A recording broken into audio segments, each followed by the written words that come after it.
एक प्यारा सा जंगल और उस जंगल में एक शेर और शेरनी रहा करते थे।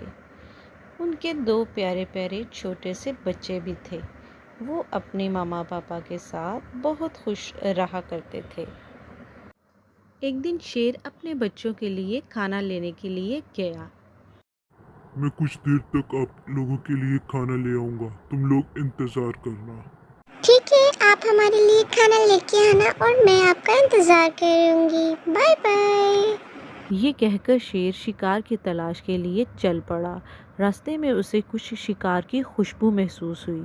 उसने झाड़ियों को हटाकर जब देखा तो झाड़ियों के पीछे गीदड़ का एक छोटा सा बच्चा बैठा था।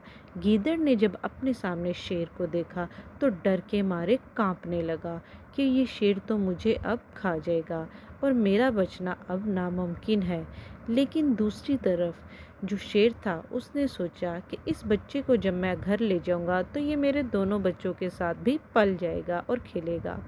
ये सोचकर शेर ने गीदड़ के बच्चे को उठाया और लेकर अपने घर की तरफ चल पड़ा। मैं तो इसकी अपनी बिल्कुल बच्चों की जैसी परवरिश करूंगी और प्यार से पालूंगी। शेर और गीदड़ के बच्चों में खूब दोस्ती हो गई और वो आपस में मिलजुल कर रहने लगे। एक दिन शेर और शेरनी बाहर गए तो बच्चे गार से बाहर आ गए। गीदड़ का बच्चा भी उनके साथ बाहर आ गया और खेलने लगा। इतने में एक हाथी की आवाज़ आई। हाथी को सामने देखकर शेर के बच्चे तो बिल्कुल भी नहीं डरे, लेकिन गीदड़ का बच्चा डरपोक था। वो डर गया और वापस अपने गार की तरफ भाग गया। लेकिन शेर के बच्चे हाथी का मुकाबला करते रहे। बच्चों ने तब तक हाथी का मुकाबला किया जब तक हाथी डरकर उनसे भाग नहीं गया।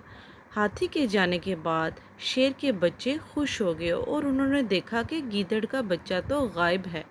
हाथी के चले जाने के बाद गीदड़ का बच्चा गार से बाहर आ गया और शाम को शेर और शेरनी वापस आए तो बच्चों ने बताया कि एक हाथी आ गया था जिसका हमने मुकाबला किया और उसको हमने वापस दोबारा जंगल में भगा दिया, लेकिन ये गीदड़ का बच्चा डर कर अंदर छुप गया था। मैं आप जैसा नहीं हूँ। मुझे मेरे मामा पापा के पास छोड़ो। मुझे डर लगता है। मैं यहाँ नहीं रह सकता। प्लीज़ आप लोग मुझे छोड़ो। प्यारे बच्चे, तुम्हें परेशान होने की बिल्कुल ज़रूरत नहीं। हम तुम्हें तुम्हारी फैमिली के पास ज़रूर छोड़ के आएंगे, ये मेरा वादा है। जैसे ही वो गीदड़ की फैमिली को ढूंढने के लिए निकले, झाड़ियों के पीछे ही उनको अचानक से गीदड़ के बहन भाई नज़र आ गए। वो बहुत खुश हुए। जैसे ही उन्होंने आगे बढ़कर देखा उसके मामा पापा भी मौजूद थे।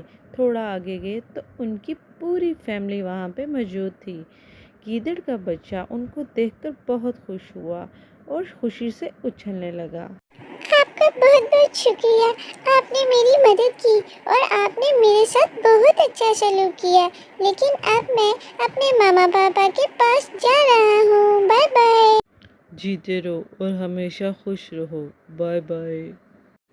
जैसे ही गीदड़ का बच्चा अपनी मामा के पास गया वो उसको प्यार करने लगी और वो भी अपने बहन भाइयों के साथ खुशी खुशी खेलने लगा। देखा बच्चों, इंसान अपने फैमिली के साथ ही खुश रह सकता है, उनसे दूर होकर वो कभी भी खुश नहीं रहता।